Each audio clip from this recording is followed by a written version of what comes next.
On the subject of seafood, let's see what's biting around the Gulf with this week's Fish and Tips.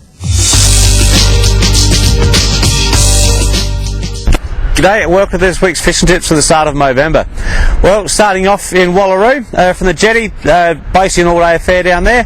Early morning to get some nice squid, during the day some nice garfish, and in the afternoon and evenings getting some nice tommies down there. Now it's off to Port Broughton. Well, some nice tommies and salmon trout, mainly around the creek mouths down there. Now to Port Pirie. Silver whiting again have moved in down there, mainly in the shallows down around any of the beaches. Crabs are patchy, you can still get a feed. King George whiting can be found, but the shitties are sort of hampering the efforts down there as well.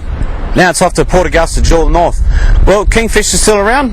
Mark Paul, as we can see here, caught a 13.5 kilo specimen, which was quite good. Just goes to prove you don't need those winter months or also be particularly handsome to catch those fish. That's all we have from the Jewel of the North. Now it's over to Wes and Whyalla. How are we going, everyone? Well, around Whyalla this week we've seen a few King George whitings still out in front of town and further down towards Mount Young and also the Western Shoal area. Some nice sized fish at that too. A lot of rubbish fish around, so you just keep having to move, but usually by the sounds of the word, once you find them, you're pretty much on them. As far as other species go now, we're still starting to see the crabs really push through. Some really heavy crabs about, so like I've been saying the last few weeks, make sure you make the most of those before they start to do their thing over the warmer months and lose a bit of condition. Also a few squid in the same sort of areas, but we'll move back towards the beach now. And a few yellowfin whiting off the beach, not too many. Some good fish though, like with the King George whiting, and early morning seems to be the best time for those. Out on the jetty we're seeing a few garfish after dark and a few snooks starting to run up on them as well.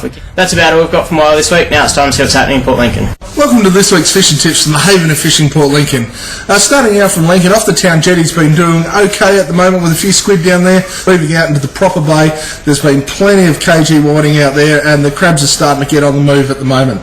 Moving down the passage, there's been a few whiting hanging around Carcass Rock and down to Taylor's at the moment off the lumps, but they'll be moving on very shortly up towards Peak Bay. Moving around Coffins at the moment, the kingfish are starting to move out there at the moment. There's a few snapper there, but it's on snapper ban at the moment, guys, so you can't catch them at the moment. Around Farm Beach, there's been plenty of whiting and some really nice trevally out there at the moment as well, guys. To Reef Head, the Morwong and Nanagai have been in thick numbers out there at the moment. If you're chasing some salmon, Alpha Valmonte right through to Gunya, keeping it real.